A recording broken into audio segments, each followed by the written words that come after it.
Hi, I'm Karen Elliott, and you're listening to the District B-Sides podcast, where you'll hear in-depth conversations with council, staff, and community members to take you behind the decisions that are being made on topics that matter to Squamish. Now let's tune in and join the conversation.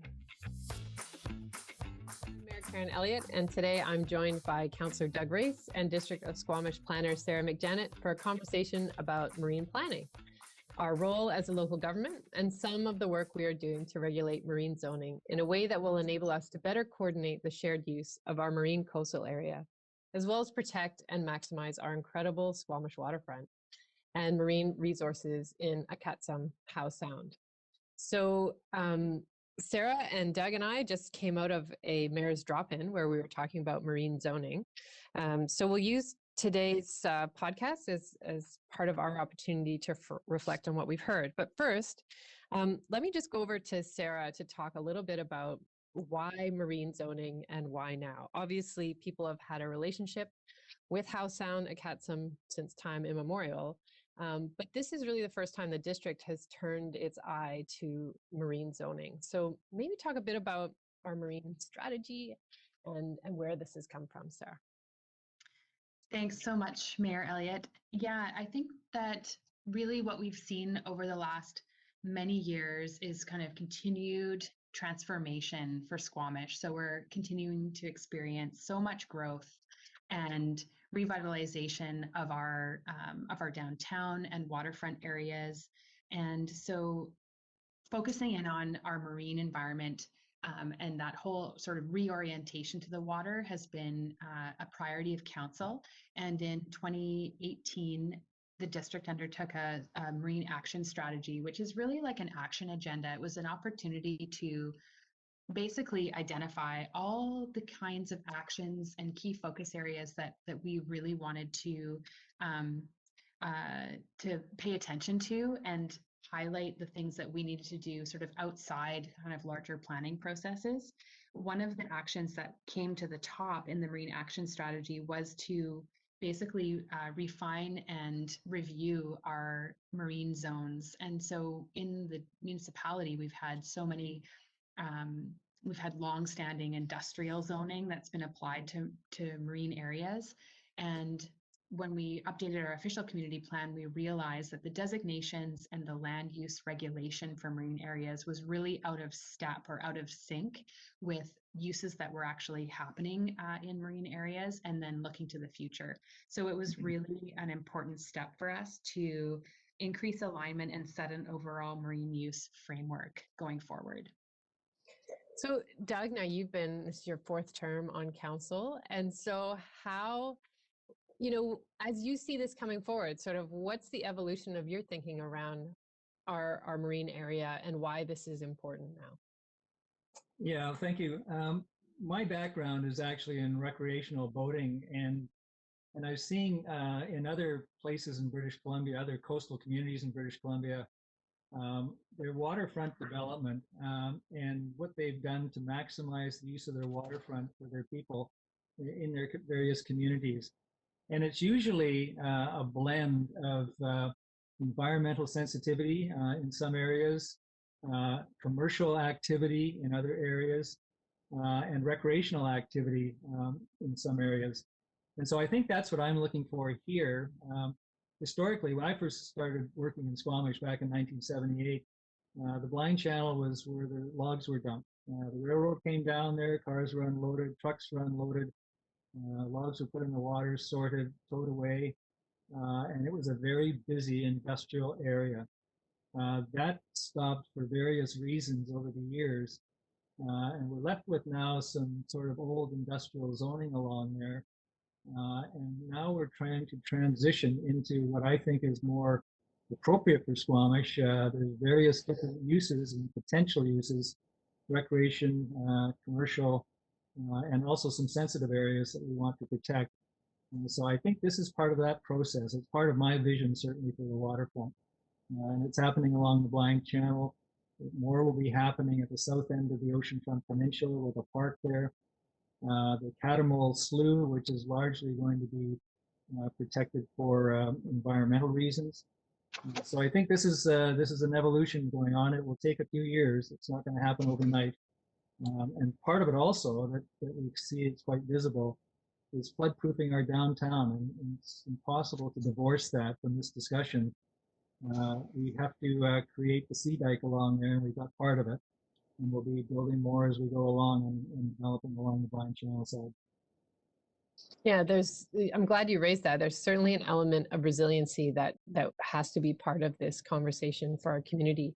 But Sarah, why don't we walk through the 5 zones that we're proposing, just so people get a sense. Obviously, we can't show maps and that sort of thing on a podcast, but they are available on our website. But let's just talk about the 5 zones briefly. What's included in each of them, and we'll go from there.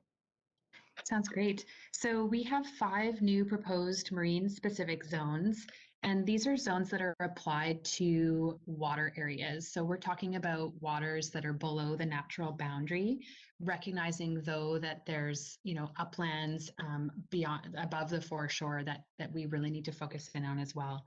The 5 new zones are M1 through M5, and so we have a generalized kind of category of marine use for each.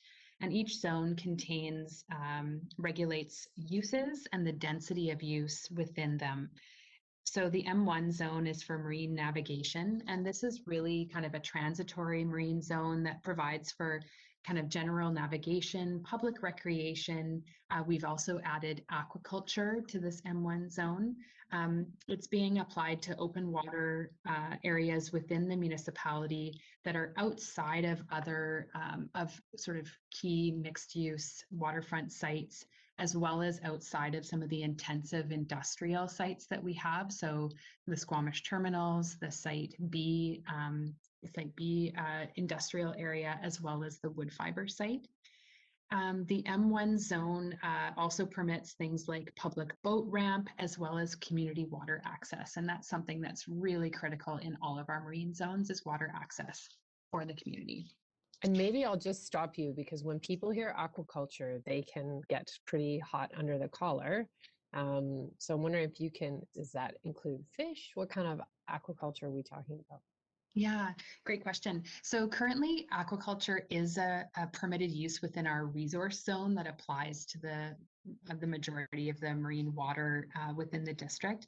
We've defined aquaculture as rearing and cultivating shellfish or marine plants. So our definition excludes finfish aquaculture, which is often, something that is of high concern from an environmental standpoint in many communities. So I'm actually not sure how long we've had that definition for aquaculture. I do want to go back and see sort of the evolution of that definition.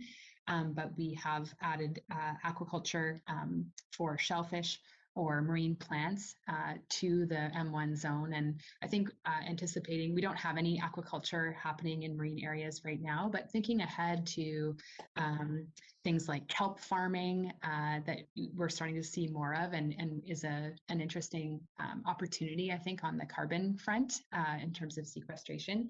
So we're looking to the future, and we know that that kind of sort of kelp or seaweed farming is also happening on the west coast of the Vancouver Island, and definitely could, although we're not sure how it would necessarily, where and how it might apply for Howe Sound, it's definitely an opportunity. Great, thank you for that. So just to keep rolling through, the M2 zone that we're proposing is for marine mixed use. And this is a zone that we would apply and are proposing to apply to the many commercial marinas that we have within the municipality in the Blind Channel. All of these marinas right now are zoned industrial, and there's no regulation in terms of density of use or connection to essential services like water and sewer. And there's no regulation around, things like boat sheds or heights of structures and things like that. So we have developed an M2 zone for these marinas. They also permit things like marine retail, marine fueling, if it's associated with a marina, outdoor recreation storage, restaurant, kind of community and institutional uses, things that sort of are a great fit with kind of a mixed use marine type context. The M3 zone is a marine recreation zone, and that's to provide public marine recreation access we've applied it specifically to the Winnett Park waterfront, the water lot there in the downtown. And so we're starting there, and then also it may be a zone that we can apply to future waterfront marine recreation access sites as well. We have introduced an M4 marine log storage zone, and this is to apply specifically to the log storage tenures that exist within the municipality. So predominantly log storage that's happening basically south of Site B and sort of south of Darrell Bay to Watts Point. And log storage areas, they're long-standing. Right now, they're holding kind of more of a generalized industrial zoning that is, kind of was set up more from a terrestrial standpoint. So this M4 zone is one that's very specific to on-water log storage, as well as water-based log handling, where it's adjacent to an upland log sort. And so within this zone, we are introducing some new siting and setback regulations that based on best management practices for log storage activity. And that's to offset those areas from important fish habitats, and also to require a minimum depth for log storage so that we don't see sort of tidal grounding on the foreshore. And these are ways that we can help to, support environmental protection kind of in association with these types of uses. And like I said, they're kind of best management practices that industry is required to follow, but we're kind of bolstering that within our own regulation. And then finally, the M5 zone is a spot zone for the Darrell Bay Ferry Terminal. And so the ferry terminal there allows ferry terminal use and some associated office and passenger marine transportation services as well. Great. And then I think, we talk about the importance, and Doug was mentioning this, about some environmental protection as well. And so there's also, we're using the P4 zone, which already exists. Exactly. Which is around ecological conservation.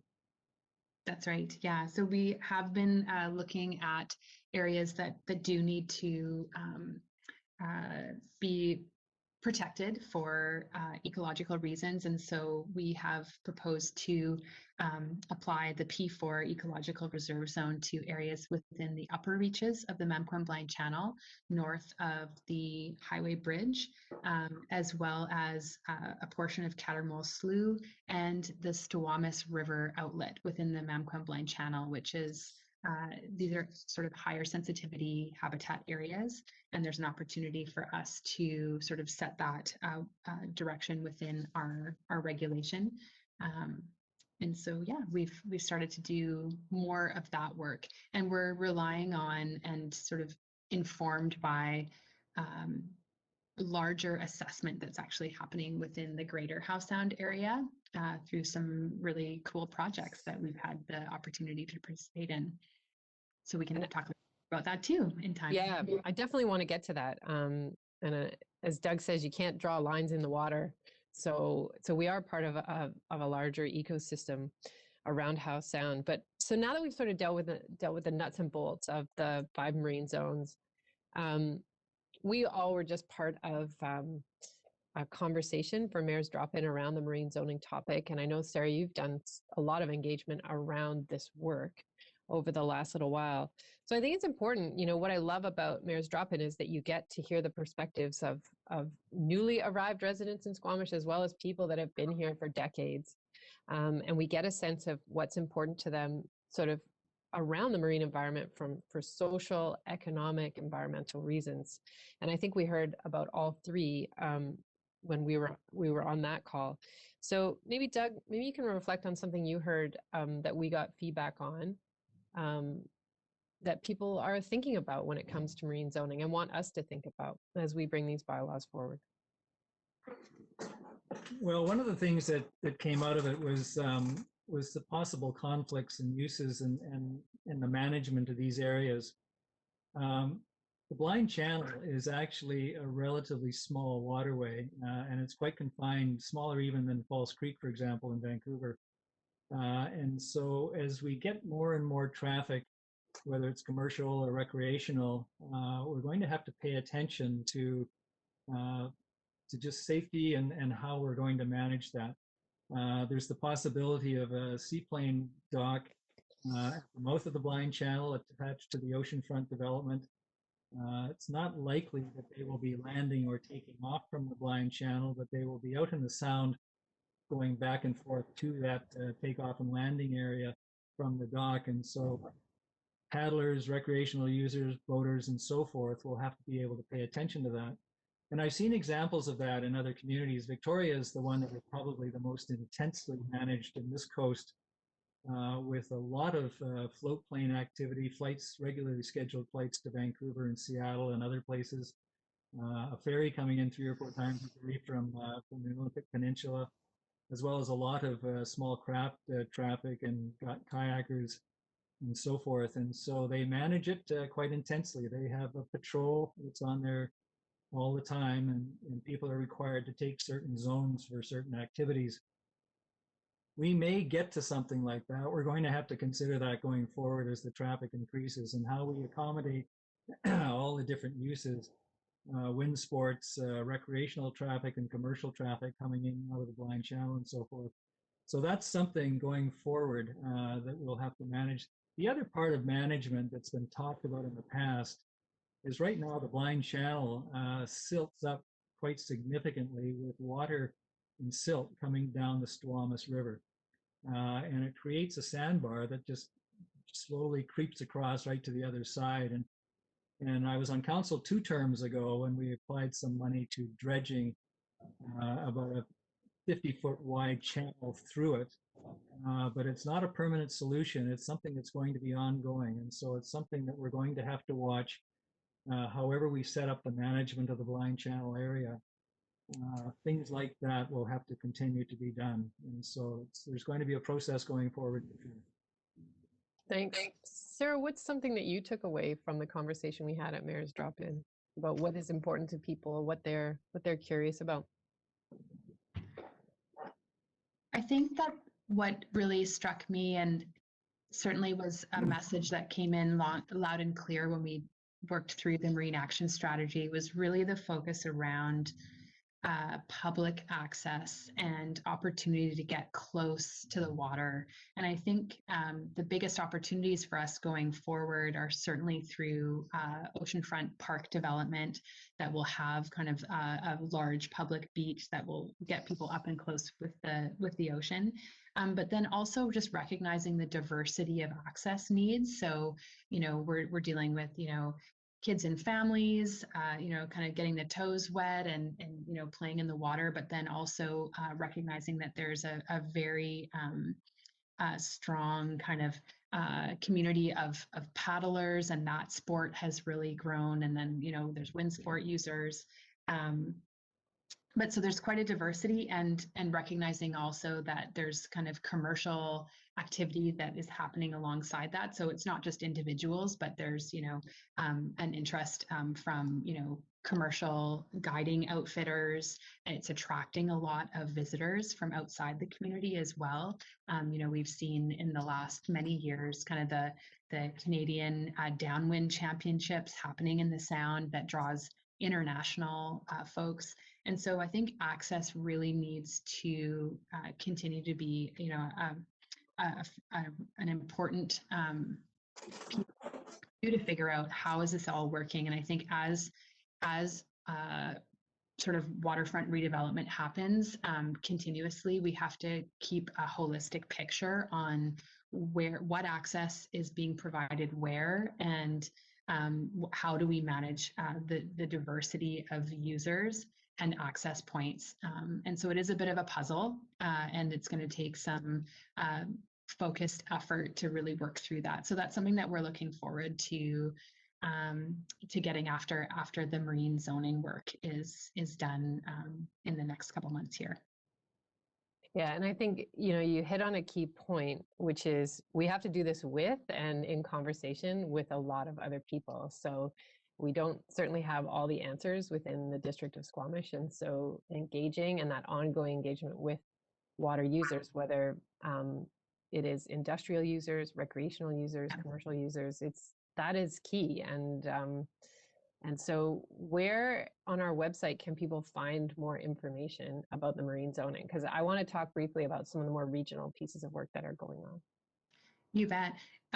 You can find marine zoning, the project page at squamish.ca/marine-zoning.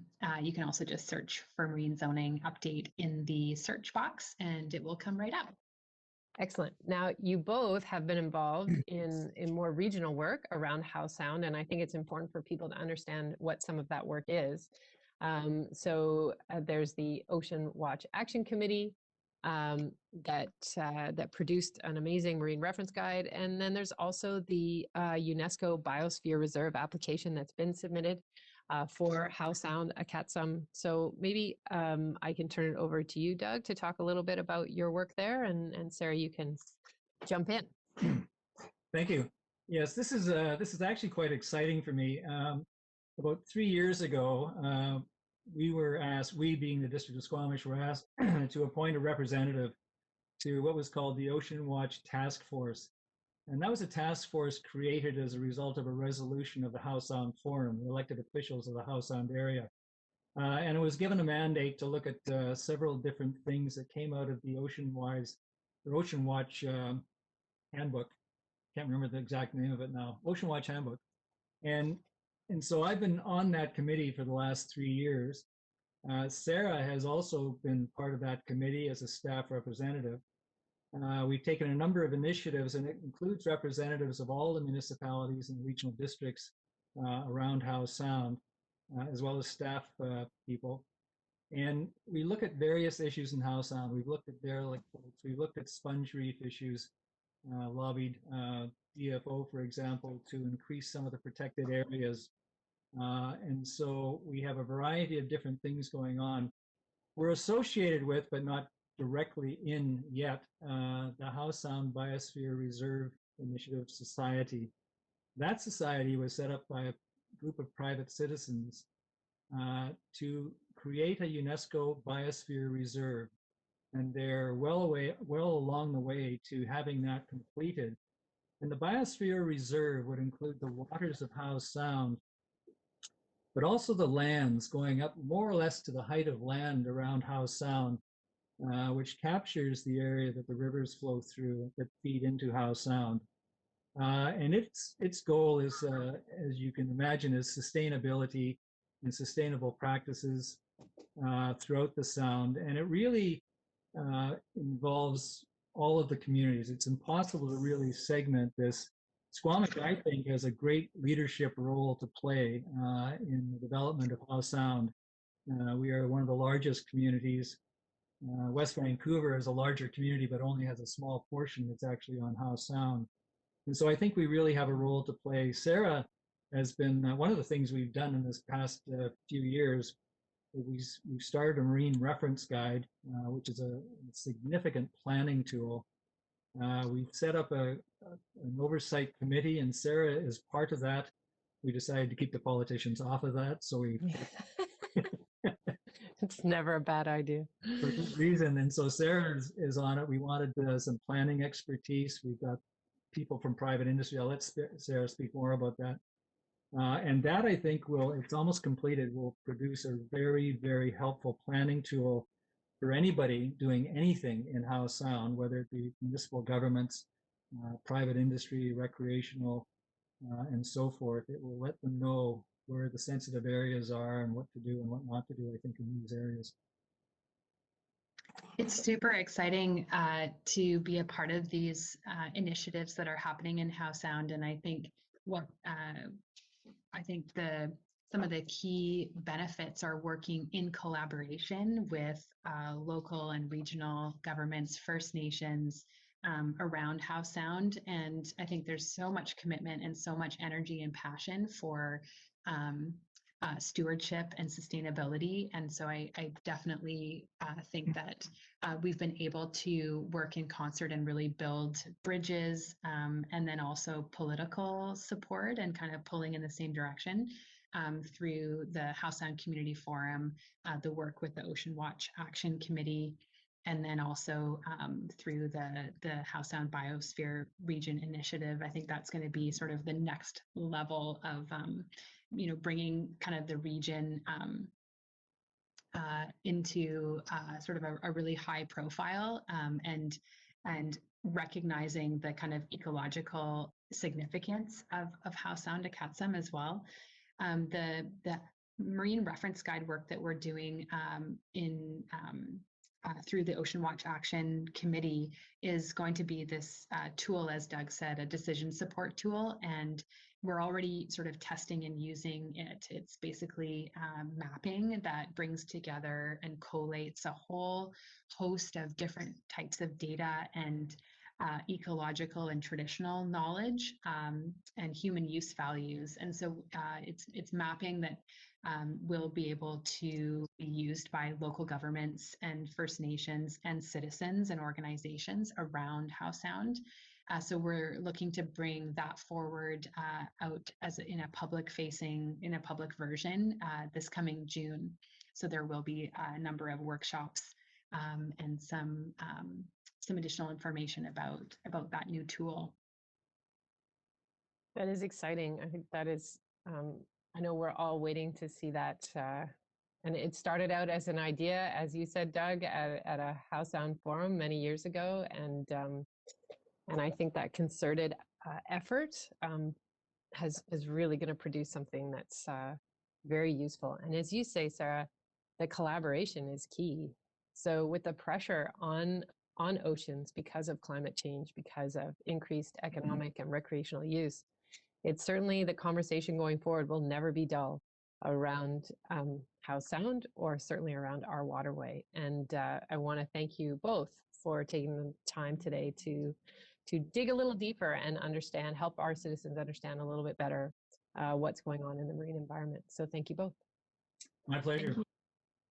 Thanks for joining us today on District B-Sides. If you'd like more information about marine zoning, you can go to our website, squamish.ca/marine-zoning. And if you've got any feedback about our podcasts, let us know. You can send an email to communications@squamish.ca. Thanks for joining us.